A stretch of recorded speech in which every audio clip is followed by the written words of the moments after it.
In our headlines on this Monday afternoon, May 13th, here in South Korea. President Yoon Tae-yul has a new lineup of aids to promote active dialogue with the public for tangible policies on supporting the livelihoods of people here as he embarks on his third year in office.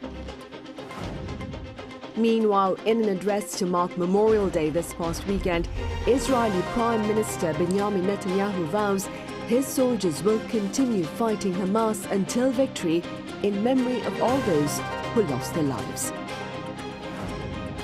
And in Russia, President Vladimir Putin taps new leaders for defense and security as his invasion of Kyiv enters its third year this year with continued military operation against the people of Ukraine. A court ruling this week may set a fresh tone to the protracted, bitter dispute between the government and the medical arena over the former's intentions to expand school seats. Our An Sung-jin starts us off. With the Seoul High Court set to rule this week on whether the medical school quota has to be enforced, the medical community disclosed to the public on Monday the evidence submitted by the government to the court. The government submitted last week approximately 50 items of documented evidence to support its decision to increase the quota.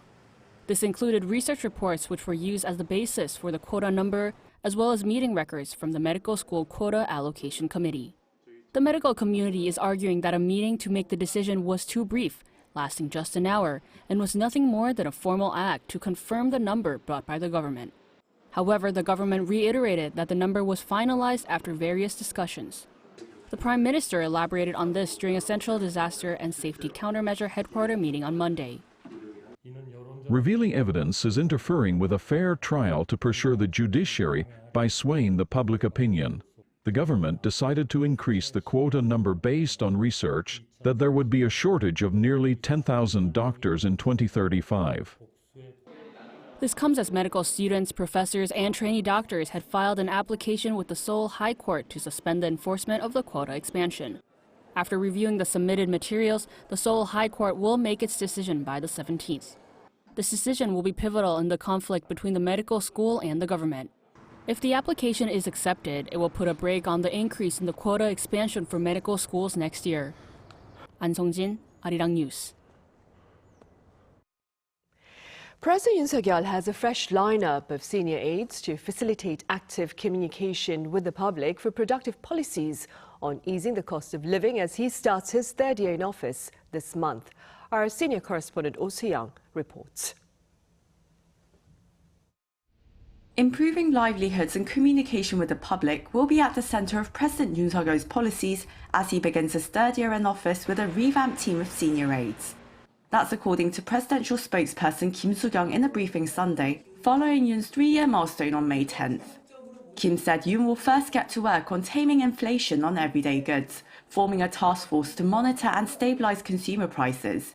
He will further support new strategic industries to ramp up exports, which would subsequently benefit domestic suppliers and subcontractors. This week, Yoon will resume a series of policy discussions with the public to hear about their struggles and seek solutions, along with holding national strategy meetings also focused on livelihoods. After his ruling People Power Party suffered a heavy defeat in the general election last month, Yoon has pledged to reform his administration's communication and management to become more receptive to public opinion. He is the first South Korean leader to have an opposition majority in parliament throughout his entire presidency. According to Kim, the top office last week completed its reshuffle, forming Yoon's third lineup of senior staff.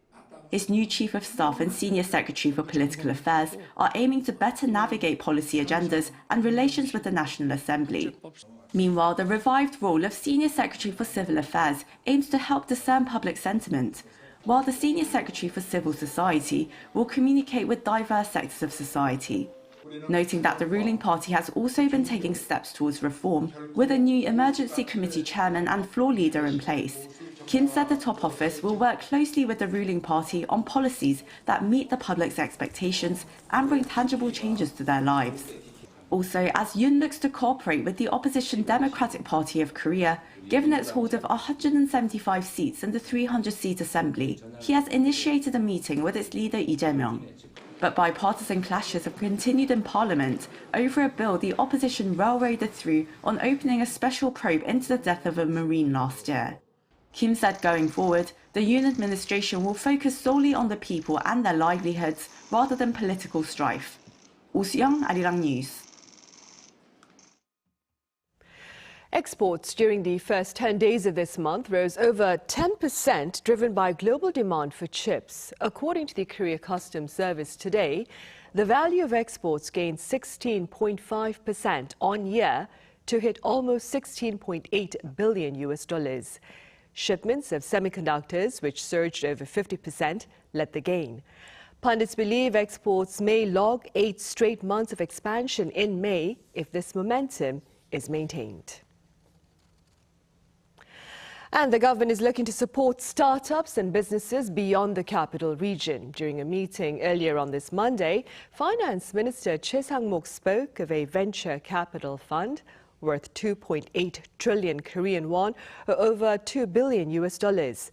The plan follows data showing a rebound in venture investment during the first quarter, rising by 6% on year, despite the government's earlier assessment of lingering economic uncertainties.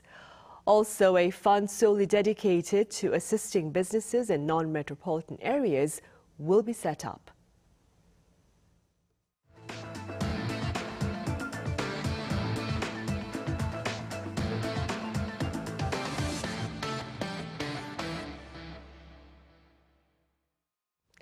Foreign Minister Cho Tae-yul says he's taking an important first step to creating new momentum between South Korea and China.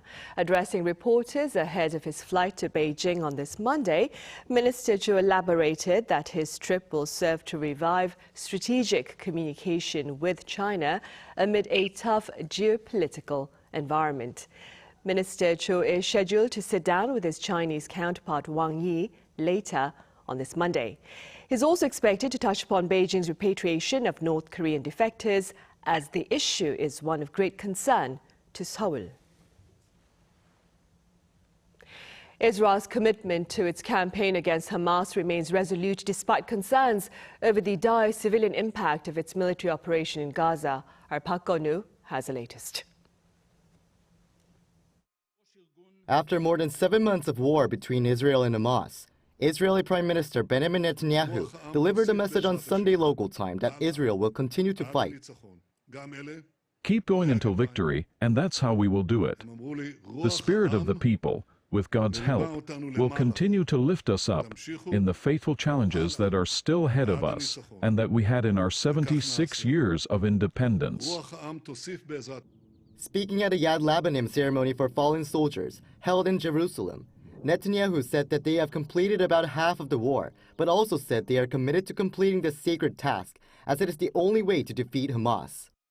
On the same day, U.S. Secretary of State Antony Blinken shared his thoughts on a recent report by the State Department on Israel's use of weapons sent by the U.S. after Hamas attacked Israel on October 7th.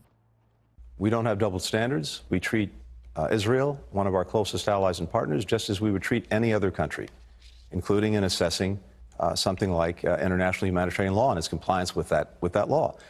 While the report, which was submitted to Congress last Friday, indicated that Israel may have violated international humanitarian law, Blinken highlighted the difficulty of coming to that conclusion during wartime. He also stressed the Biden administration's stance that the U.S. would not support Israel and send weapons if Israel decides to go ahead with a full-scale invasion of Rafah. U.S. National Security Advisor Jake Sullivan spoke with his Israeli counterpart Katya Negbi on Sunday, and after Sullivan expressed condolences for Israeli victims of the war, the two spoke about the ironclad U.S. commitment to Israel's security and the defeat of Hamas. While Sullivan also reiterated President Biden's concerns about the potential impact an Israeli military operation would have on the civilian population in the crowded city of Rafah, Negbi confirmed that they have been taking that into account. Park Go-nu, Arirang News. And marking well over 2 years since its invasion of Kyiv, the Kremlin now has new leaders heading its military mission against the people of Ukraine. Our Lee Sing-jae reports. More than 2 years into the war in Ukraine, And with his fifth term in office just beginning, Russian President Vladimir Putin announced Sunday that he's replacing his defense and security chiefs. The Russian president said that Defense Minister Sergei Shoigu, who has led the Russian armed forces since 2012, will be replaced by Andrei Belousov. Belousov is an economist with no military experience, signaling that Putin is looking to change things up in the prolonged war. Shoigu, however, was appointed as the secretary of Moscow's Security Council, a consultative body that advises the Russian leader on military and strategic issues. On the other hand, Nikolai Patrushev was dismissed as Putin's intelligence chief, despite being widely considered as one of Putin's closest confidants. Kremlin spokesperson Dmitry Peskov did not elaborate on the former intelligence chief's future, only saying that details will be announced in the coming days. Meanwhile, Russia continues its offensives in Kharkiv for the third day on Sunday, capturing 4 villages in the region, on top of the 5 taken by the Russian military the day before, with Ukraine struggling to defend against a recent Russian onslaught. The governor of Kharkiv says thousands of people have been evacuated from the northern region bordering Russia. Watchers say the latest barrage of attacks may be part of Russia's planned spring offensives. Lee Seung-jae, Arirang News. And in other news, Korea and Italy have designated this year and next as those for active cultural exchanges. And in line with this designation, a number of related events are currently underway in Rome. Our culture correspondent Song Yoo-jin files this report. Rome, often referred to as the Eternal City, stands as a cornerstone of Western civilization, boasting centuries-old architectural marvels, art, and beauty. Now picture a traditional Korean dance performance in the heart of this Italian capital. Dancers dressed in hanbok move gracefully to the tunes of traditional Korean music. This is the National Gugak Center's production, The Prince's Dream. So with this opening performance, the Seja's Dream here at the Teatro Argentina in Rome, the Korea-Italy year of mutual cultural exchange has officially kicked off. The two countries have declared 2024 to 2025 as a year of cultural exchange. This performance tells the tale of a crown prince stepping out of the palace to learn, feel, and understand the lives of his people. Accompanied by traditional music and dances such as Taepyeongmu, dance to hope for a prosperous world, and Saipurichum, dance to comfort departed souls. This show holds particular significance as we celebrate 140 years of diplomatic relations between Korea and Italy. The Korea-Italy Year of Cultural Exchange was declared by the leaders of the two countries during their summit in Seoul last November to enhance bilateral ties through cultural diplomacy. The project comes in perfect timing, as Korean culture has seen a surge in popularity in Italy over the past several years.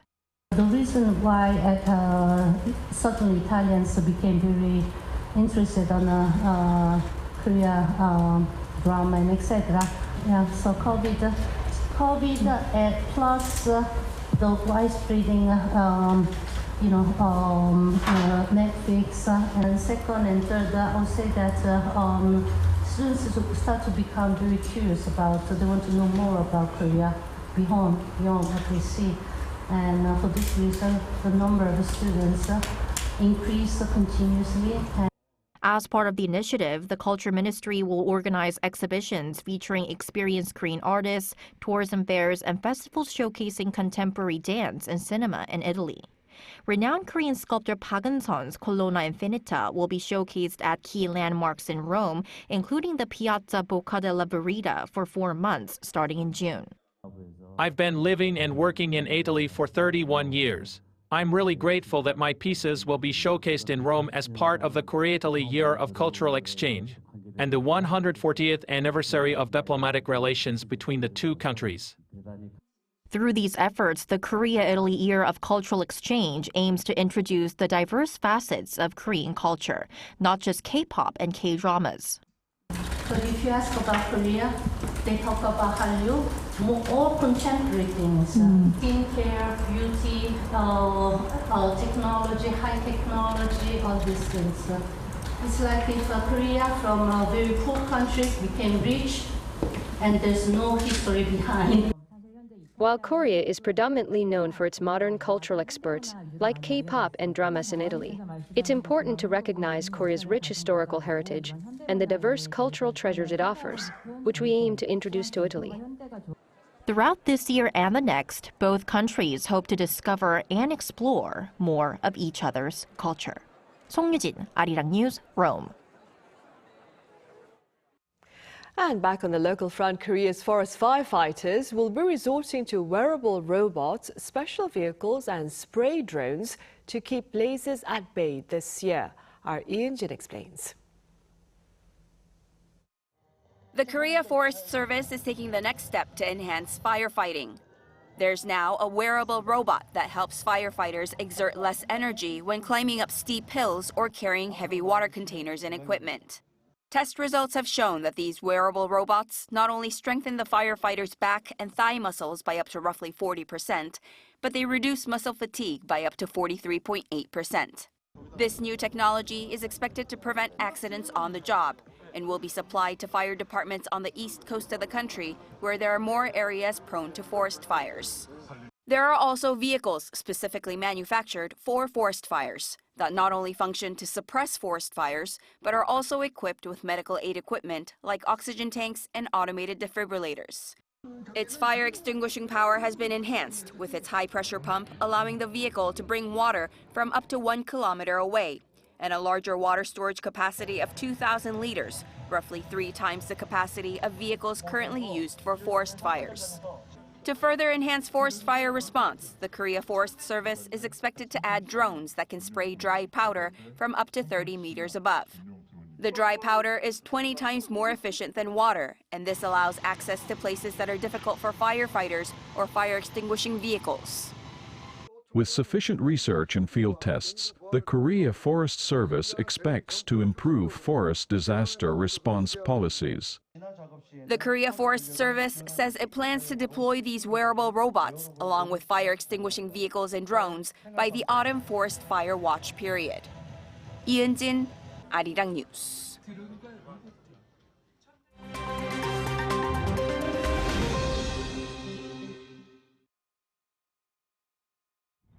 Let's take a look at the latest news in the world now. Canada is seeing the season's first major wildfires. Evacuation orders were given out to residents amid air quality warnings across several provinces. As of Sunday morning local time, 40 active fires had burned more than 441,000 acres across Canada. In Western Canada's British Columbia, over 19,000 acres have been burned by Sunday as firefighters try to control the Parker Lake wildfire, the largest fire in the region. Thousands of residents in British Columbia, including the entire town of Fort Nelson, have been evacuated. In Alberta, residents of Fort McMurray, a regional oil hub, have been asked to prepare for evacuation. The Alberta regional government said there are 2 out-of-control extreme wildfires ongoing, burning over 13,000 acres over the weekend. While Canada's wildfire season typically starts in May and continues through to September, Canadian authorities are preparing for one of the worst fire seasons ever, as the warm winter and ongoing drought are expected to exacerbate the fires. Moving over to Afghanistan, the devastating floods in the country's northern Baghlan province have left at least 315 dead and more than 1,600 people injured as of Sunday. Many remain missing, and authorities have declared a state of emergency. The World Food Programme said on Sunday that it is distributing fortified biscuits to survivors of one of the many floods from the past few weeks. The Taliban's Ministry for Refugees said that thousands of homes were damaged and that the floods have killed many livestock in the region. The Taliban's Air Force reportedly dispatched helicopters over the weekend, transporting more than 100 injured civilians to military hospitals. In sports news, Spanish football team Real Madrid has won the title in Spain's top football league, La Liga. Winning the 36th title in the club's history, Real Madrid showed off their trophy on Sunday on a victory bus tour around the Spanish capital, Madrid, before heading to the club's traditional celebration spot, the Cibeles Fountain. Real Madrid captain Jose Ignacio Fernandez Iglesias, known as Nacho, raised the La Liga trophy to thousands of excited fans in Madrid as they celebrated the title, losing just one league game the entire season. Swiss rapper and singer Nemo won the 2024 edition of the Eurovision Song Contest on Saturday in the Swedish city of Malmö. 24-year-old Nemo won the contest with his mixed-genre drum and bass, opera, rap and rock song called The Code, which is about Nemo's journey as a non-binary person. This year's final round of the feel-good Eurovision contest saw political tension as large crowds of pro-Palestinian protesters gathered outside of the venue, shouting chants such as Eurovision, united by genocide. Kim Siyoung, Arirang News.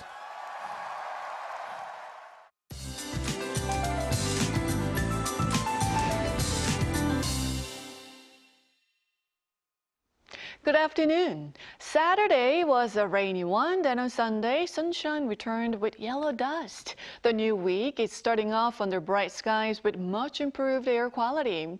Meanwhile, the east of Gangwon-do is under a dry weather advisory, so please stay alert against wildfires, while southern regions and Jeju should have very strong UV rays during the day today. Meanwhile, breezy morning temperatures rose fast to the mid-20s this afternoon. So afternoon highs in most places should go up 1 to 4 degrees higher than yesterday. Taking a closer look at today's highs now. Seoul gets up to 24 degrees Celsius. Busan sees a high of 23 degrees. Plenty of sunshine will shine down nationwide all day today. Then we have rain in the forecast for Buddha's birthday this Wednesday in central and southeastern regions. Rain could linger through early Thursday in Gyeongsang-do provinces, so please plan accordingly for any outdoor activities. However, sunshine returns at the end of the week. With that in mind, let's take a look at the weather conditions around the world.